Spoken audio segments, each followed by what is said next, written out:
Elon Musk ने कहा कि मुझे किसी कार्य के लिए प्रेरणा की आवश्यकता नहीं होती है। किसी कार्य को करना है मतलब उसे करना है जब तक वो समाप्त ना हो जाए। और अफसोस करने की भी आवश्यकता नहीं कि आप जीवन में कितनी बार असफल हुए।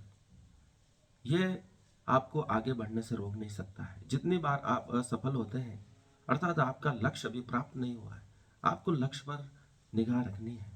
पूर्व में जो हुआ है उसके लिए अफसोस करने की आवश्यकता नहीं, न ही किसी प्रेरणा की आवश्यकता नहीं। जब आपको लक्ष्य मिल गया तो वही एक प्रेरणा है कि जब तक वह कार्य पूर्ण न हो जाए आप उसे करते रहें। कृष्ण भी अर्जुन को यही समझा रहे हैं कि अफसोस करने की आवश्यकता नहीं है। जिनको तुम मारने जा रहा है वो पहले ही मर चुके हैं। जो पहले ही लिखा जा चुका है उसके लिए क्या अफसोस करना है। तू जो कर रहा है वो तेरी नीति है। तू तेरी नीति को प्राप्त नहीं करेगा तो उसके लिए अफसोस करने की आवश्यकता पड़ेगी। लेकिन मैं तुझे बता रहा हूँ ये पहले से ही हो चुका है और मेरे द्वारा ही घटित हो चुका है। तुझे तो अपने उत्तम अभिनय द्वारा इस कहानी को पूरी तरह से सुंदर व्याख्या के साथ लिखना है। और तो जो भ्रमित हो रहा है, भ्रमित होने की कोई आवश्यकता नहीं है। और ये तेरा क्षत्रिय धर्म के लिए उचित भी नहीं है। हम सोचते हैं हमने जो पूर्व कार्य किए हैं उसके लिए अफसोस करते हैं, हमारी जो गलतियां हैं उसके लिए निरंतर अफसोस करते रहते हैं। इसी कारण हम वर्तमान के कार्यों को भी सही तरीके से नहीं कर पाते हैं। पुरानी यादें हमारा पीछा करती रहती हैं।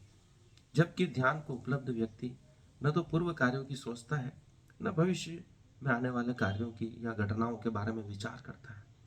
वह वर्तमान क्षण में जीता है।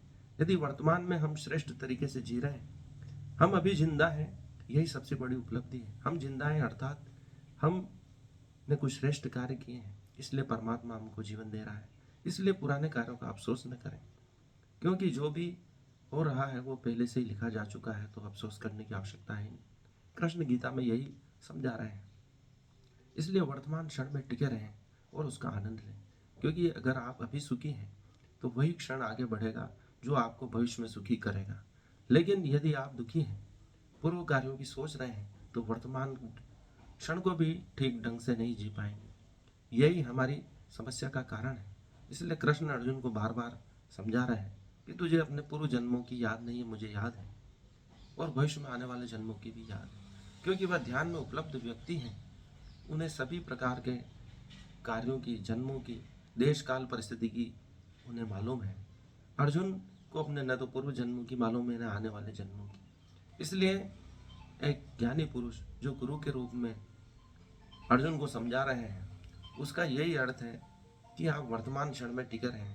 चाहे भविष्य कितना ही सुनहरा हो या भूत हमारा कितना ही खराब हो, हमें उसकी चिंता नहीं करनी है। ओशो भी कहते हैं कि ध्यान में उपलब्ध व्यक्ति अपने बीते हुए कल को नहीं देखता है। जो हो चुका है उसके बारे में हम कुछ नहीं कर सकते। हम वर्तमान को पहले से और बेहतर बनाएंगे, सुधारेंगे। यह सोच हमारी होनी चाहिए, क्योंकि जो हो चुका है उसका कभी अफसोस नहीं करना चाहिए। वह हमारा हाथ में है नहीं। हम पहले से बेहतर हो रहे हैं, श्रेष्ठ हो रहे हैं, इस भावना के साथ वर्तमान क्षण को जीना चाहिए। मैं पहले से बेहतर हो रहा हूँ, मेरे पुराने जो बयान है, कर्म है, उससे आज मैं अधिक श्रेष्ठ कार्य कर रहा हूँ। यही वर्तमान क्षण में टिके रहने की विधि है।